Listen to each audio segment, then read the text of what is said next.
Have you ever wondered if the past can come back to haunt you, not just in your memories, but in a way you never imagined? 8 years ago, my life was turned upside down. A terrifying accident, a chilling discovery, and the disappearance of my little sister all intertwined in a way I still can't explain. Join me as I delve into the events that shattered my world. We'll explore the chilling encounters, the unanswered questions, and the terrifying possibility that the darkness I thought I left behind may have found a new way to take hold. This is a story of fear, of family, and of the secrets we keep hidden even from ourselves. So buckle up, hit that subscribe button, and get ready for a journey into the unknown. We'll be uncovering the truth, one terrifying memory at a time. They lied. Everyone said it was an accident. A mantra repeated until it blurred the edges of my 5-year-old memory. But I see it clear as day. My small hands weren't fumbling. They gripped the wheel with cold intent. I knew, maybe that's why they were so desperate for me to forget, to shield me from the monstrous weight of guilt. But forgetting feels hollow. It's the sharp edges of memory that keep me tethered to something real. The scratch of his calloused hands when he yanked me inside.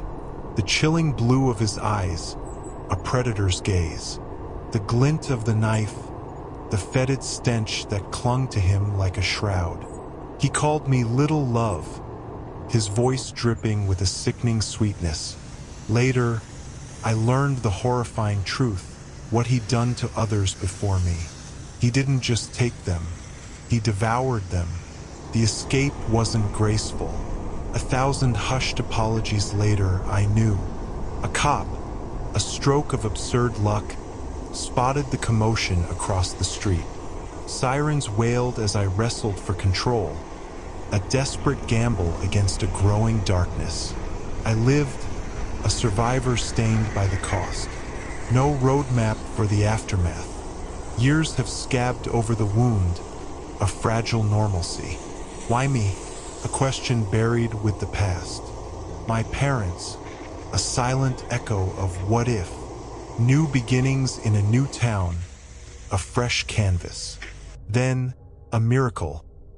My sister, a smaller me with the same wide eyes and smile. An unexpected well of patience bloomed within me.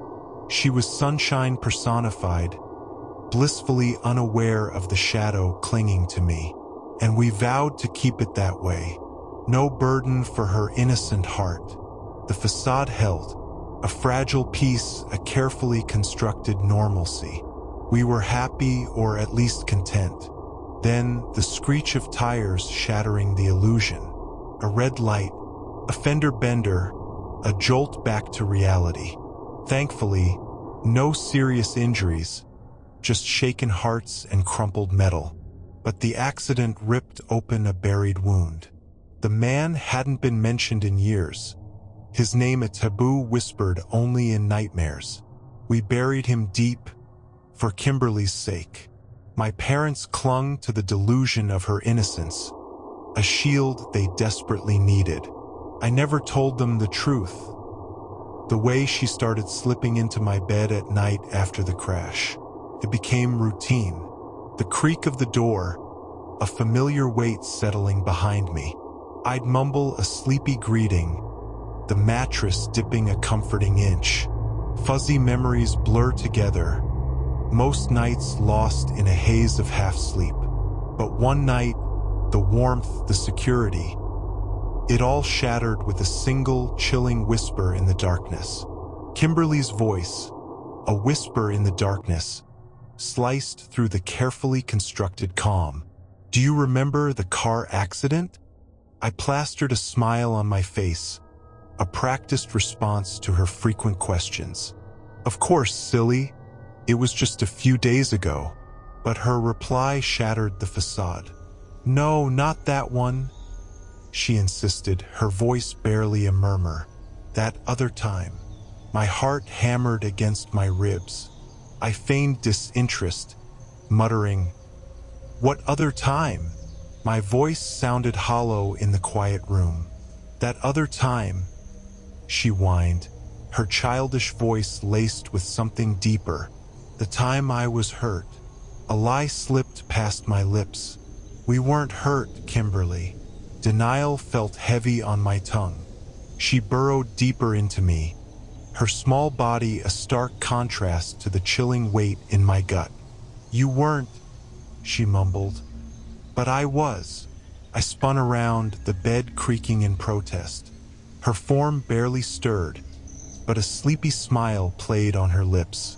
Sleep claimed her quickly, leaving me wide awake with a terrifying truth. How could she know? The possibilities unfurled like a horrifying tapestry. Did she overhear my parents? Talk in my sleep? Or was there something more unthinkable? Logic screamed, childish ramblings. A comforting mantra I desperately clung to, yet the cold dread refused to loosen its icy grip. Forcing myself to breathe, I closed my eyes, but sleep was a distant dream that night. The weight of her words, heavier than any nightmare, pressed down on me, demanding answers I couldn't face. Daylight mocked my fear.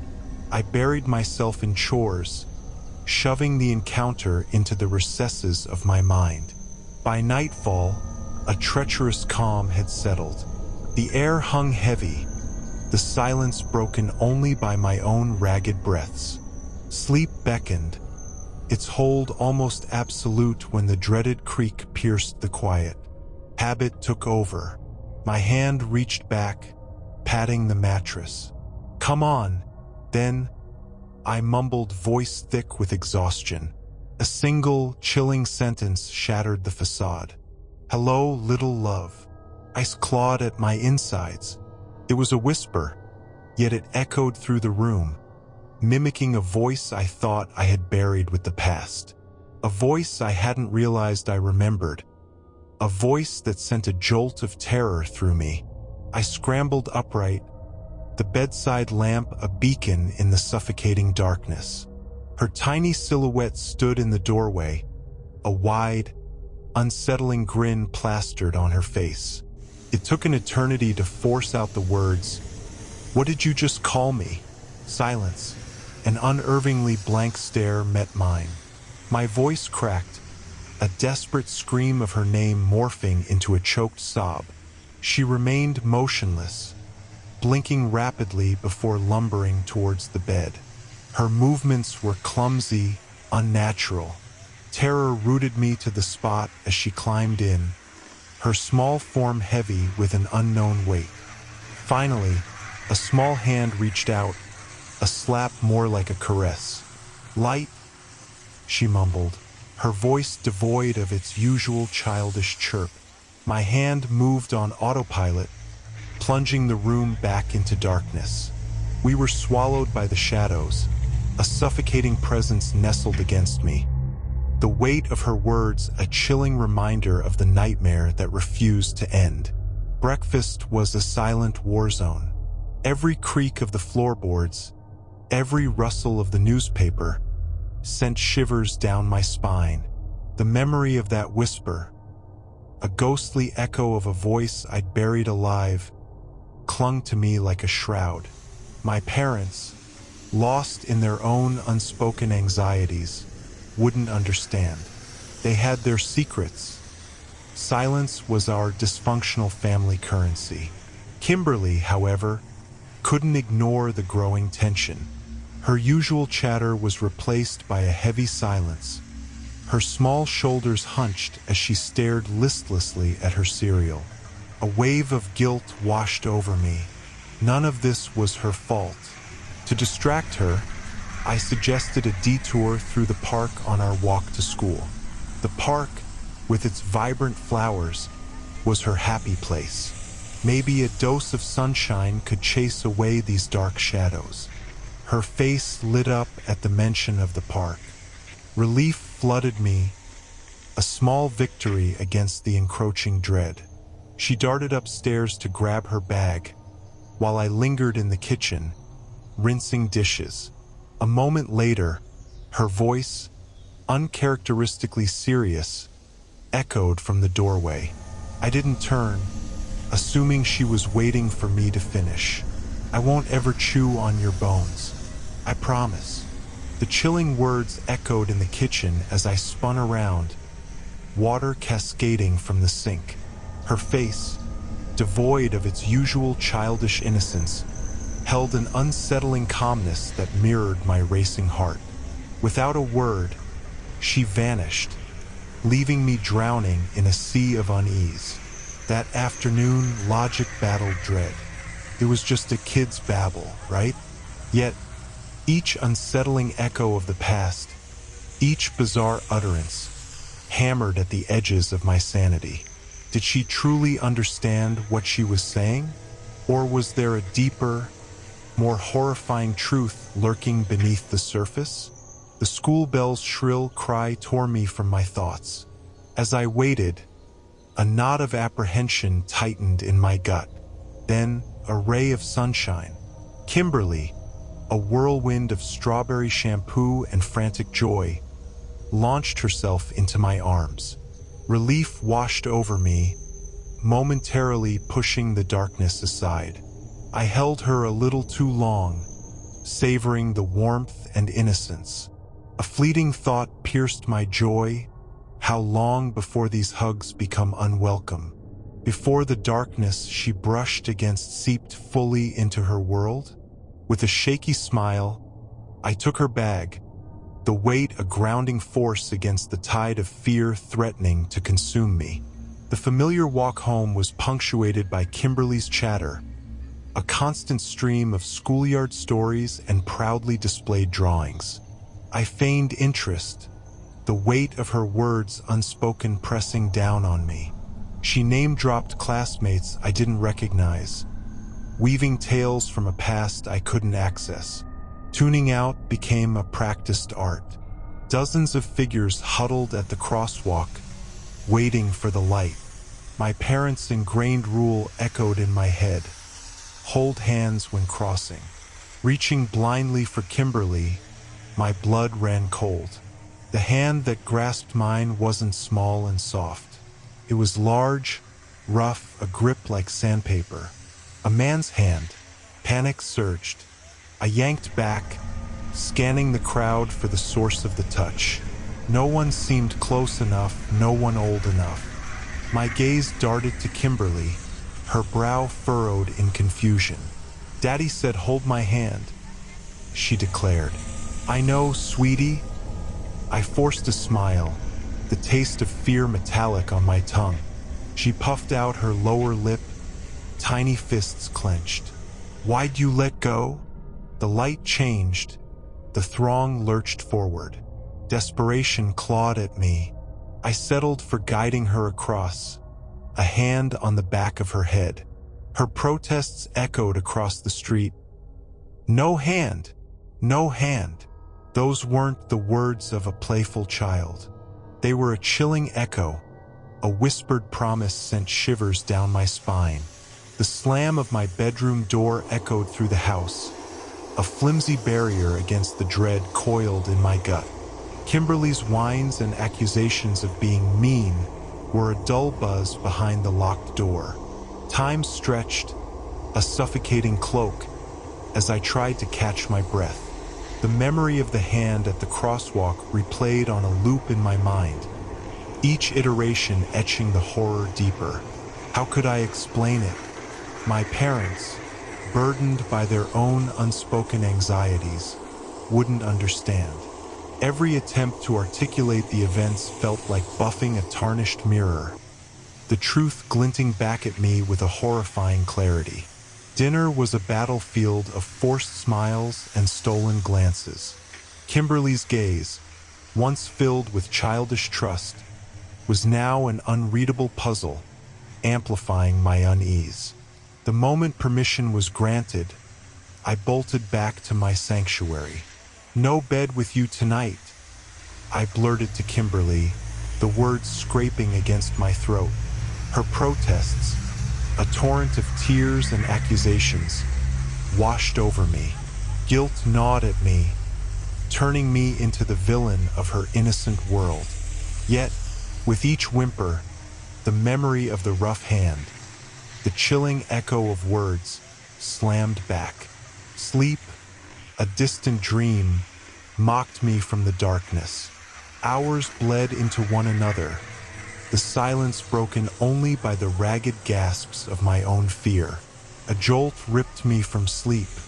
No sound, no touch, just a primal awareness that sent me bolting upright.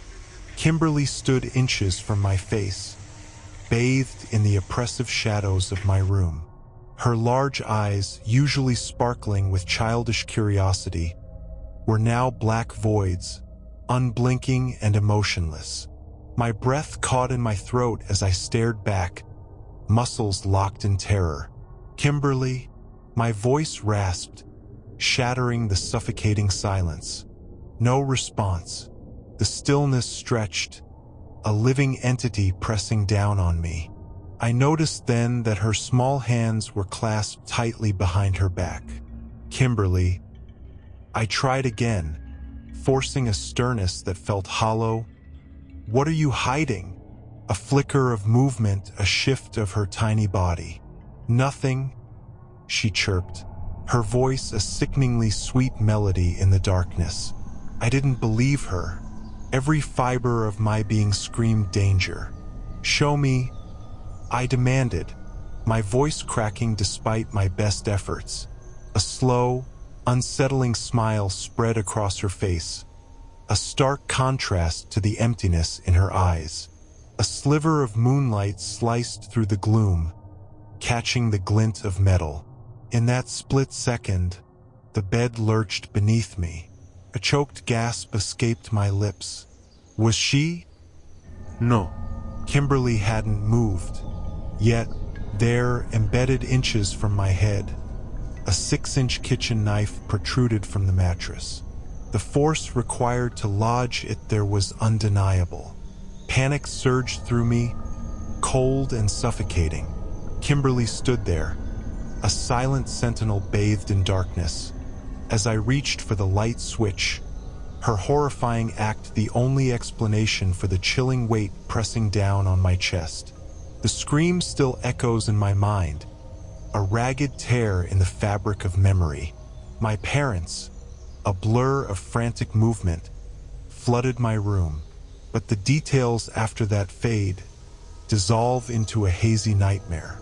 Kimberly's empty bed, the gaping maw of the open front door, a chilling tableau etched into my soul.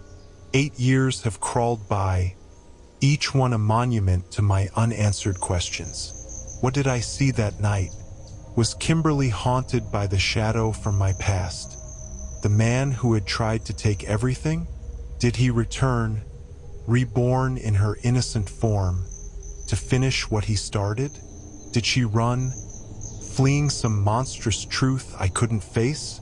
Or was it a twisted reflection of my own fear, a primal scream from my subconscious that I mistook for a threat to her? The answer remains buried, a seed of dread blossoming in my gut. Every sunrise brings a flicker of hope for her return, a prayer on my lips. But with each passing night, a darker terror creeps in. For what if she does come back? And what if, this time, the darkness that clung to her isn't a figment of my fear, but something far more sinister?